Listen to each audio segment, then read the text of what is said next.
আমার কাছে ভাই আজকে ভাঙতি নাই। আমি মানি ব্যাগ রাইখে আসছি আজকে বাসায়, মনে নাই। যাই হোক গাই, যাচ্ছি হচ্ছে একটা প্যাসেঞ্জার রিসিভ করতে। একটা কল আসছে পাঠাওতে। আপনার যাবে হচ্ছে বনানী 11টার দিকে হয়তো।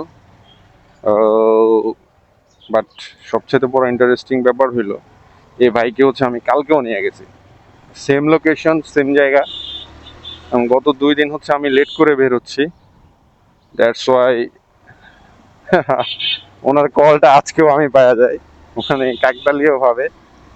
গতকালকেও প্রায় এই ট্রিপ থেকে আমি 145 টাকার মতো আর্ন করছি।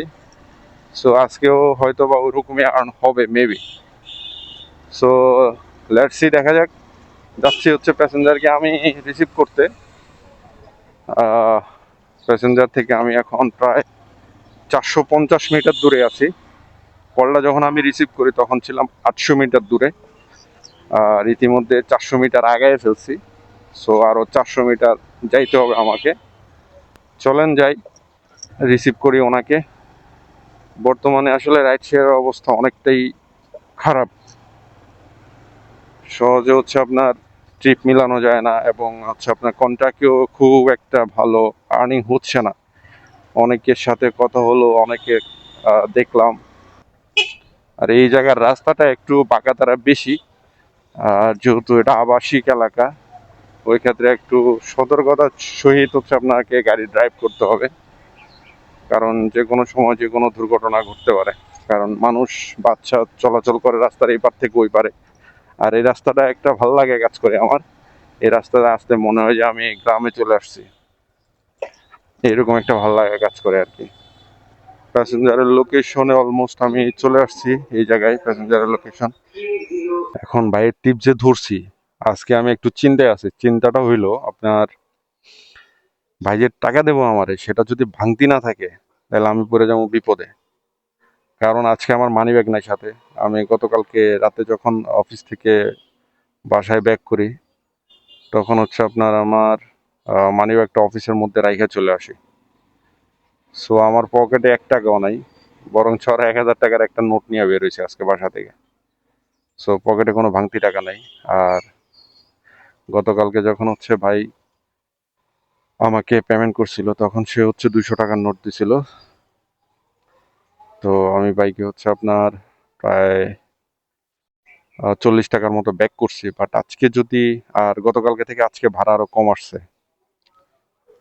সো আজকে যদি উনি আমাকে নোট দেয় তাহলে তো আমি পুরা পয়সা যাব। কারণ টাকা নেবো কিভাবে, চিন্তায় আছি। কিন্তু ভাই গরম অনেকে, রোদের মধ্যে খাড়ায় থাকতে ভালো লাগতেছে না। আরো আজকে উইন ব্যাগার পরি নাই, হাতটা সব কালো হয়ে যাবো একবারে। ভাই বাইরে হয়েছে ভাই রে ভাই, পুরা 8 মিনিট। হ্যাঁ হ্যাঁ ভাই। সো গাইস, অবশেষে প্রায় 8 মিনিট পরে ভাইকে হচ্ছে আমি রিসিভ করে নিলাম। এখন চলে যাচ্ছে হচ্ছে ওনার গন্তব্যস্থানে। চলে আসতো। হ্যাঁ, 143 টাকা আসছে আমার কাছে ভাই আজকে ভাঙতি নাই।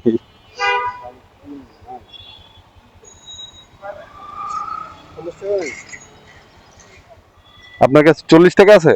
43 টাকা থাক। আরে ওইটাই দেন, সমস্যা নাই।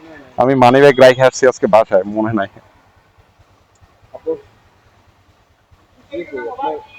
আপনার নাইলে বিকাশ, আমার অন্য একটা নাম লাগে, তাহলে পুরোটাই আপনি বিকাশ করে দেন, সমস্যা নাই। আচ্ছা, আর থাক লাগবে না, সমস্যা নাই আপনার।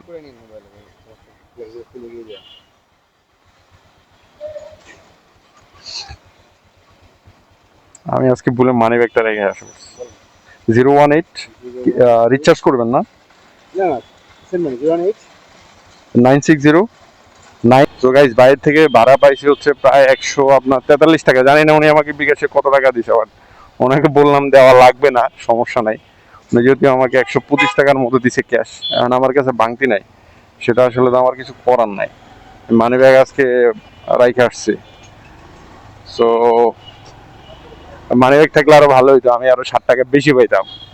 43 টাকা আসছে না, উনি বলছিল 50 টাকাও নাই। এখন আমি তো আজকে মানি ব্যাগ আনি না, 50 টাকা থাকবো কোথায় থেকে। যাই হোক, ভাইয়াটা ভালো ছিল। ওনাকে না করার পরেও হচ্ছে উনি আমাকে পেমেন্ট করছে, সমস্যা নাই। আর ওতে আমার কোনো মানে না পেমেন্ট করলেও আমার কোনো মানে ইয়ে ছিল না আর কি। সো যাই হোক, থ্যাংক ইউ ভাইয়াকে।